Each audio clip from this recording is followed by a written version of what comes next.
Happy Monday. It's Amadeus. It's Jim. We're here. And Amadeus was Nostradamus earlier last week when he predicted that Spain would be the World Cup title champions. And Spain it was. Great game for them. Yeah, it was a big win for the Spanish women. They come away with their first Women's World Cup in history, so that was Mhm. big for them, obviously. And yeah, it was a really good game. They won 1-0 as a plus 180 in the 90 minutes there. And yeah, this was a team that we talked about a lot before the tournament started. I was very high on them coming into the tournament. The video that we had on the show tried to scare us with the coaching situation, but the Spanish women they pulled through. Yeah, like I said, a lot of their players were from that Barcelona team that won the Mhm. Champions League back in June, and it just goes to show you that the Spanish women are the best on the planet right now. Absolutely. And they deserved it. So there you go. So the Women's World Cup is now in the books. And so is the league championship, Cup Leagues Championship. And I will say this: you and I were talking in the pre-show. Of all of the MLS games I've seen, I would say in the last 3 or 4 years, the game between Nashville and Inter Miami was probably one of the best because it was end-to-end action, and Nashville didn't back down one bit and played incredible, the entire night, and it was just fun to watch. And I don't, we don't usually get to a situation where, well, in the last play of the game before the whistle blew, I don't know if you saw it, but the I can't remember who it was from Inter Miami. I'll get it here in a second. Took a shot on goal. It bounced off the keeper. The goalkeeper fell down. It rolled over his head. The guy jumped the goalkeeper, tried to catch to the run to the ball because he'd slowed it down. He didn't stop it. It wasn't going to go into the goal, but the guy who struck the ball was did everything he could. So he slides with his feet first, and literally with his feet and the ball, it hits the outside of the post, and that's how the game ends in regulation. So then we get Yeah, I definitely saw that one. to a point where, and it happens. I know it happens, but it happened often where we get to the goalie versus goalie in the shootout, and that was just crazy. That was just absolutely crazy. So it was, look, to me, it was entertaining. It was a good thing for even if Messi would have lost that game, I still think it would have been a really good game for the MLS. And it turned out, that he takes home yet another piece of silverware. It was his 44th. It was his 44th cup trophy. That's kind of an impressive step. So there you go. Good weekend of soccer. And there was a ton of stuff going on with different leagues. I know you were unfortunately a little bit ill over the weekend. What were some of the things that struck you over the weekend about what was going on? Yeah, so I watched a lot of Premier League. The big match on Saturday was the Manchester City versus Newcastle match. Man City won that 1-0, but they didn't look great in that match. And I got to say, this team without Kevin De Bruyne and especially Bernardo Silva wasn't in the lineup either. And more so Kevin De Bruyne, but both of those players being out, it takes away a bit of the dynamic. It takes away that dynamic attack that Manchester City has. Now, they're still a very good team without those two players. Mhm. And got to give a lot of props to Phil Foden because he filled in the.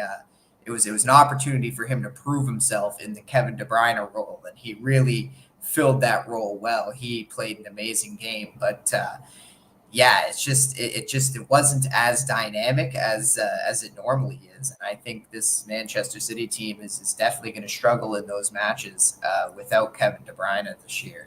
If he remains to be injured, I think scoring could become a bit of an issue for this team if they don't start to figure something out soon. You mentioned last week that you thought that Man City was, not going to be a dominant force in the Premier League this year, and so it seems that they're off to a start that you forewarned them of. Yeah, so I didn't say they weren't going to be a dominant force. I still think they'll be a dominant force, but I did say that if you asked me today after like just seeing them play those 3 matches, the first of the season, the UEFA Super Cup and the Community Shield, yeah, definitely. I could tell you right now, this is not a team that's winning the title this year, especially the way they've been playing. If they're going to be, if Kevin De Bruyne is an absence, that's going to be with them for a majority of the season. Because, like I said, this was an injury he picked up at the end of last season, and it hampered him in that Champions League final. He already got pulled from the first game of this season, so a whole offseason didn't fix it. And we don't know when he's going to be ready. These soft tissue injuries, they don't heal easily. So if he's not ready to go, they're gonna need something now. Maybe Phil Foden steps up and galvanizes this attack the same way he does. But so far, as great of a game Phil Foden had on the weekend, it just it still wasn't enough. And whether it's a matter of the wingers between Grealish and Alvarez around him, whether they got to do more. But yeah, I think some of these other players on Manchester City definitely need to step up in the absence of Bernardo Silva and Kevin De Bruyne if they want to remain, the best in the league.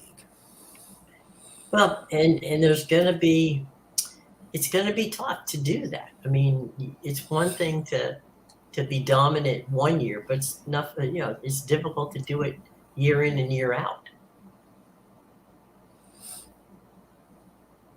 Yeah, and that was the other thing that I was worried about them, right? So for so long, they've always had the motivation. Yeah, they've dominated the Premier League every year, but they've continued to do so because they always wanted to win that Champions League, but not just Champions League. The goal was always to win the treble for them, right? And every year they kept winning. They kept winning the Premier League title, but they couldn't get it done in Champions League. So finally now, last year, they finally get it all done. They get their FA Cup win, they win the Premier League title, and they complete the treble with the Champions League win. Now, where's the next step from here? So they won the UEFA Super Cup, and I'm sure the Club World Cup will be a competition that's important to them because you have to win Champions League to get there. So, like I said, this might be their only chance to win the Club World Cup. You don't know if they're going to win another Champions League. They should, but you don't know if it's going to happen. But yeah, I think that'll be a competition they're super focused on. But other than the Club World Cup, it's like, where do you go to step up from there? You already won everything last year. So I always question the motivation. Are they going to be fat and happy this year, or are they going to still have that hunger to win everything? It's tough. It's tough to keep that, to keep motivated, as you say, when you've been there, you've done that. And that's what makes it difficult. So there's no question about that. This is here we go on a Monday night, and a rare, it won't be rare in a few weeks, but it's rare now. And that is we get a Monday night ESPN preseason game. That's the good news. The bad news is it's Baltimore and Washington. So not exactly must-see TV, but, it does give, football fans a chance to get used to the pattern, which is going to start. I mean, we've got college football this week in week 0. So the pros play tonight, and then later in the week, it'll definitely be the gang playing in college football. So it'll be kind of fun to see some some college football after a while, and certainly then the first week of September we get to see the NFL. So it's I'm sorry, the second week of September. Going to be a wild situation this year as well. The Yeah, it's an interesting game tonight. It's an interesting game with this Baltimore Washington, just because Baltimore came out and said we don't care about our 23 game win streak in the preseason, but for some reason I don't buy that. So I don't know what's going to happen tonight. But I don't thought either. That was a weird thing to say. It's like, why do you? I mean, if ever there was a meaningless stat, that defines meaningless, because you're basically saying, hey, we can win every time it doesn't count. It's like, okay, well, good for you. If you could do that during the regular season, that would be even better. But no, that's okay. Take your record and there you go. It's like it's like I caught 27 tennis balls that I threw against my house and didn't miss one. So what does that give me? Nothing, But hey, look, that's a streak. Let them if that's something that I'll tell you what, I would rather lose every preseason game, that I play and then win a regular season. So I wouldn't exactly put that on my list of great accomplishments. It's just, your bad guys at the end of the game are better than their bad guys at the end of the game.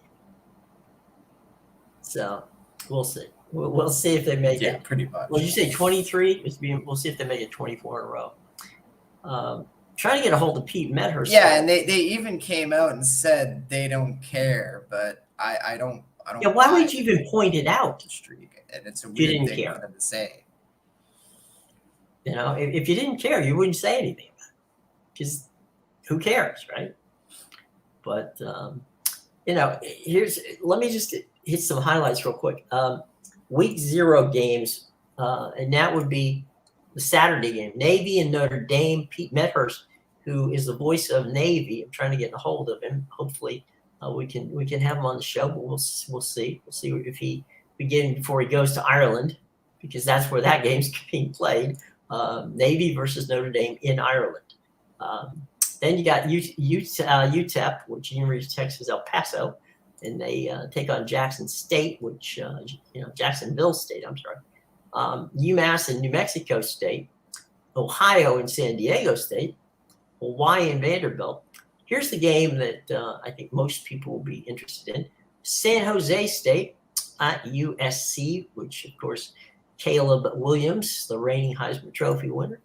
FIU, which is Florida Institute. I know you were talking up that San Jose State team a bit. So they're not a bad little team. And SC has always had problems with a team that they're not supposed to lose to. That's kind of like kryptonite for SC. So they got Florida International. Well, not only that, but Lincoln Riley has also had problems playing defense. That's a good point. That's a very good point. And Florida International plays against Louisiana Tech, and Hawaii faces Vanderbilt. So that'll be a pretty interesting little card there on this coming Saturday. It's good to see that college football is back, and very good to see that there's going to be some fun times, at the old. And by the way, playing the game at Dublin, Avia Stadium in Dublin, Ireland, and that game will be on NBC and Peacock, 2:30 on Saturday. We'll get into much more of that later down the road, but just a little taste of what's going on. They named the All-American teams, and not that anybody's surprised, we know who's going to be involved in those. So it's been we're getting closer. We're getting closer, and I think that people are getting psyched out about that. Now, are you one of those guys that likes to play fantasy football? Yeah, I am a fantasy football fan for sure. There was a um, there was Dave Fleming, who's the voice of he's one of the radio voices of the San Francisco Giants. Got penalized for they did the team did their draft, and he was involved in the draft. They got penalized for it. He got penalized. So rather than doing the game as a broadcaster, he served his penance as the team. His team lost last season, so he was at the end of the let me re-wrap my mouth here. Dave Fleming was lost last year's draft. Okay, I'm sorry, last year's. Jesus, I'm blowing this story whole. Here we go. Dave Fleming lost in the Giants in the Giants fantasy football pool last year. He came in last. So what that meant was this year, at some point during the season, and it happened over the weekend, he would have to be the bat boy for the game. So Fleming, who's the broadcaster for the Giants, had the suit, had the whole uniform on, the whole bat boy uniform on, the hat, everything. And they mic'd him. So he was doing some of the game from down on the field as the bat boy. But whenever, he had the guy drop the bat, you had to run out, grab the bat, come back, bring the balls out to the umpire, and was doing everything the bat boy did the entire game. And so there he was as, not your usual bat boy, but, he was made to do it because his team finished last in the San Francisco Giants pool. So I guess that, losing has its consequences. But for Dave, I thought it was kind of funny to watch him do part of the game while he was down, in the on-deck circle waiting for his turn to go and get the bat. So thank goodness Dusty Baker didn't have to run out and catch him like he did his son. You may remember a few years ago when they were in the World Series, and Dusty's son was the bat boy, and he ran out to get the bat. He was like maybe 7 or 8 years old, and it was in the middle of play, and Jack, one of the Giants came running across home plate, grabbed the kid, and basically carried him with him so he wouldn't get smashed at home plate at that point. So yeah, but no problem. Dave finished it out, and that's the situation there. So what's a mother to do? We got some fun stuff there. So trivia you didn't need to know, and boy did I screw up trying to sell that story. Oof. Anyway, so what's is there some things you're looking forward to this week? Yeah, definitely. Yeah, there's a lot going on. Obviously, all the soccer leagues are back in full force on the weekends, but we still have a bit of Champions League qualifying going on. I believe this is actually the final round before finally they're going to do the group stage for next month. Plus, we have the Copa Libertadores starting back up again on tomorrow. Actually, Copa Libertadores and Sudamericana. Now we're down into the quarterfinals, so definitely exciting times there for sure. So I'll definitely be all over that the next few days. Well, I mean, it's early in the season like this. Do you what's the most important things if you're going to watch and get people to say, okay, look, it's important to get yourself straight and get ready and just feel like, okay, things are going to happen for us. How do you get prepared for the season like this? Is this where you do some of your scouting and do some prep work and just kind of watch the games, or is it something where you've already done enough prep work, you think, to get you into where you have to be to handicap these games? Well, yeah, but before the season, I look a lot at the transfers that happened in the transfer window, and I take a look at the rosters of every team and compare them to how they were last season. Some teams, they keep they've kept their team pretty much the same. They make a few moves here and there, but other than that, the core starting 11 is the same. So you can kind of look back to last season and how they played in certain situations. Other teams, sometimes they make so many moves and just do a complete 180 with the team that there's all these new faces, and you just gotta trust your ability on your knowledge of the players and how they're gonna play together and in that situation. So yeah, it also helps. Obviously, I watch every game, so it's good to see how they come out on the field. But yeah, so far a lot of what I've seen is pretty much how I expected it. Like one game yesterday, I had Aston Villa as my Premier League game of the month. I knew they got smashed by Newcastle 5-1 in the first match of the season, but Newcastle's a very good team. They made some improvements. I expect them to be a dominant force this year, and they're very good at home. Aston Villa pretty much has the same starting 11, and they were doing wonders with Unai Emery last year. So didn't shock me at all that they were going to bounce back at home after getting smashed 5-1. And sure enough, they destroyed Everton 4-0. So it's just, you got to look at things like that. Chelsea, I've talked a lot about how I think Chelsea is going to be a better team this year, but so far from what I've seen, I think Tottenham's actually going to be a very good team this year, even without Harry Kane.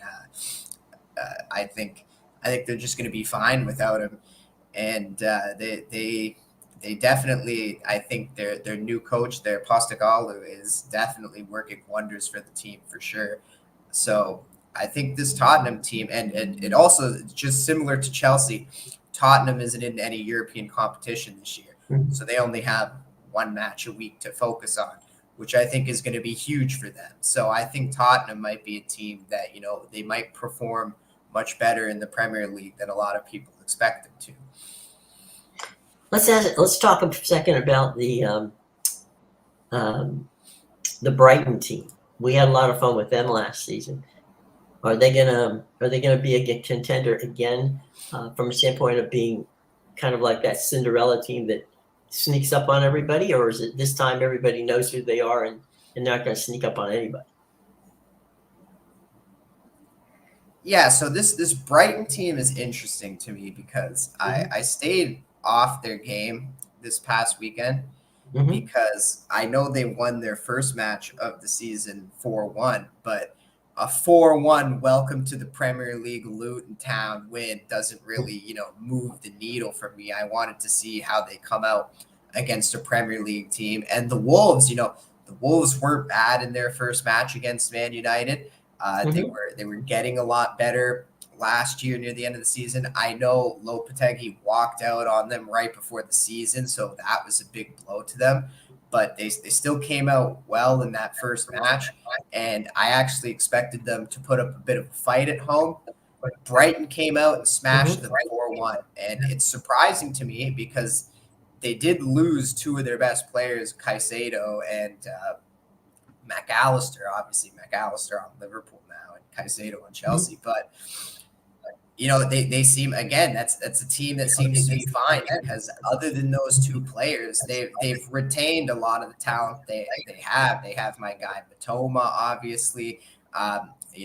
Adam Lallana's back and healthy. They still have Solly Marsh, so they have a pretty strong core of a team. So I don't expect Brighton to be as good as they were last year, just because Caicedo and McAllister were two very good players that they lost. So that's going to have an effect on them when they play a better team in the Premier League.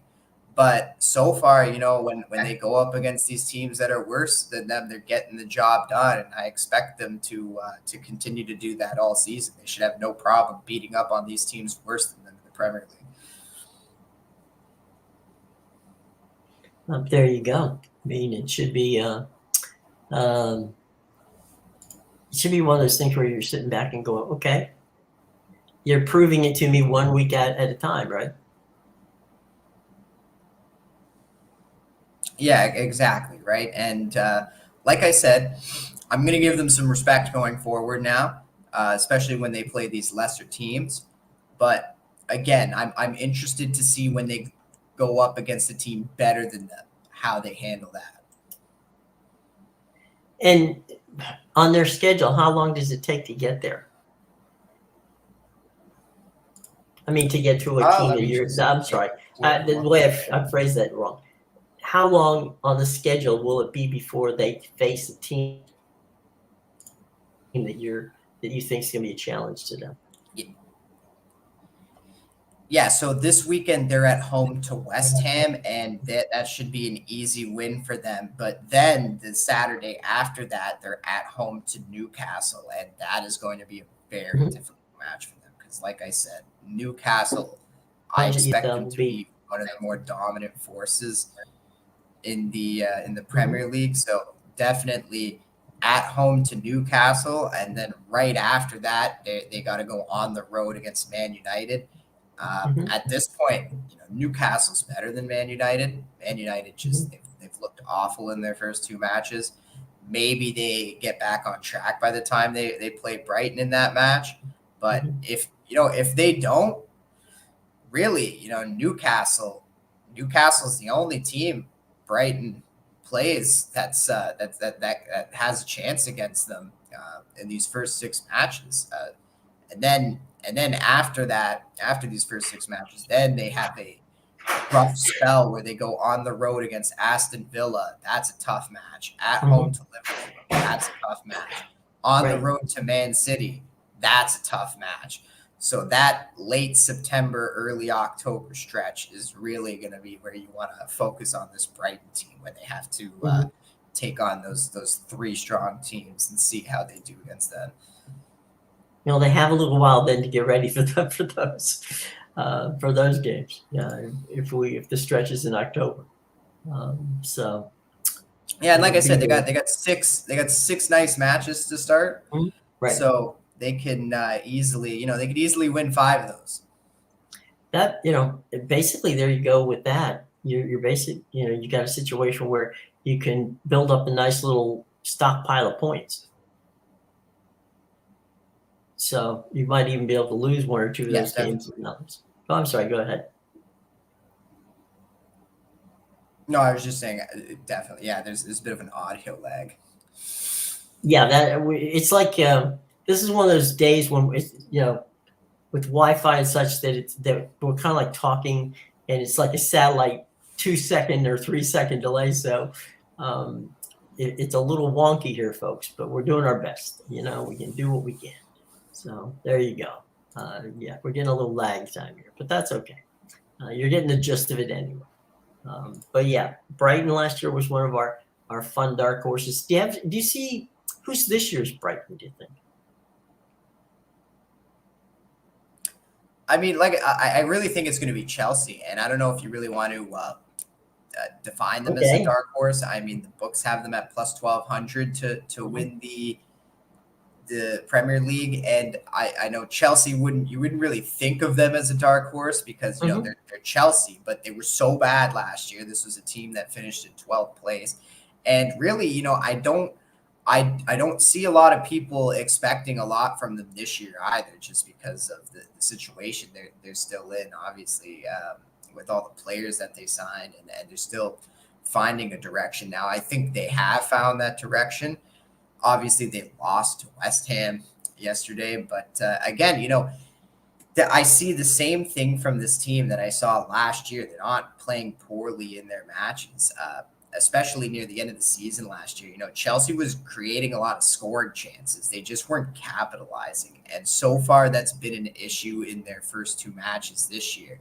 But if they can just work on finishing, then they're creating the scoring chances, and they're definitely outplaying their opponents. They outplayed Liverpool in that first match, and they outplayed West Ham in that match yesterday.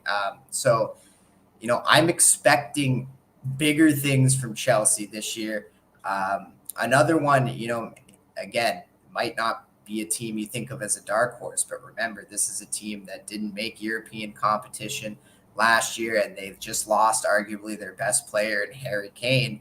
But I think Tottenham's just going to be fine without him this year. And if anything, I think they're actually going to be better because last year, and this was something I think even Foxy pointed out, last year, Antonio Conte, he was having health issues and he just gave up on that team midway through the season and he left it in the hands of the assistant. And we just watched Tottenham spiral downhill for the rest of the year. But now, Postecoglou is a really good coach, and he seems to have those players headed in the right direction. So I'm definitely expecting bigger things from this Tottenham side as well this year.